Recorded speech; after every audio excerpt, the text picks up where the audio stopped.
فضلا وليس أمرا، لا تنسى الاشتراك في القناة وتفعيل الجرس حتى يصلك كل جديد، واضغط لايك للفيديو.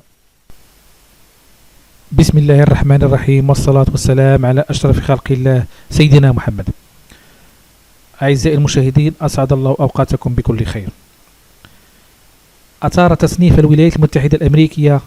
لجماعة الحوثيين في اليمن، أو ما يسمى بجماعة أنصار الله، كمنظمة إرهابية أجنبية الرعب داخل جبهة البوليزاريو ومن يحتضنها،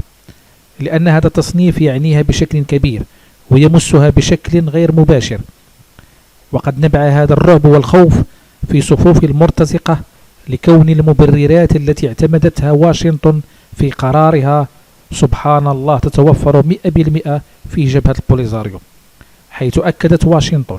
أن الحوثيين يخرقون القانون الدولي لكونهم لا يلتزمون بالقرارات الدولية المتعلقة بالتزام باحترام اتفاقيات وقف إطلاق النار، وهذا الشرط متوفر في الجبهة الوهمية، حيث خرقوا وقف إطلاق النار في الصحراء المغربية بعد أن طردهم المغرب من القرقارات.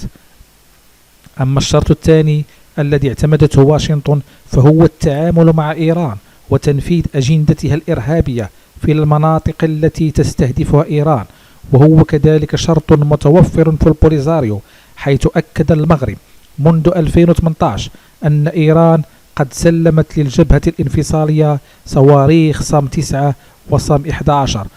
وقد أطلع المغرب إنداك مجلس الأمن والدول العظمى وقدم لهم أدلة وصورا من الأقمار الاصطناعية المغربية تبين بشكل لا يدعو للشك جنودا من إيران وحزب الله وهم يدربون المرتزقة على الأسلحة التي قدمتها إيران لهم،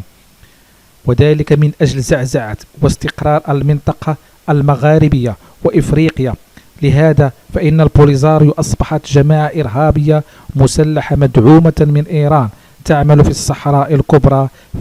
حسب التصنيف الأمريكي. ومن هنا جاء التخوف والرعب الذي يعيشه زعماء هذا التنظيم الوهمي، خوفا من إدراج البوليزاريو كجماعة إرهابية، لأن شروط الولايات المتحدة الأمريكية كلها متوفرة فيه، وربما يصل الأمر لوضع من يحتضنهم في نفس الضرر.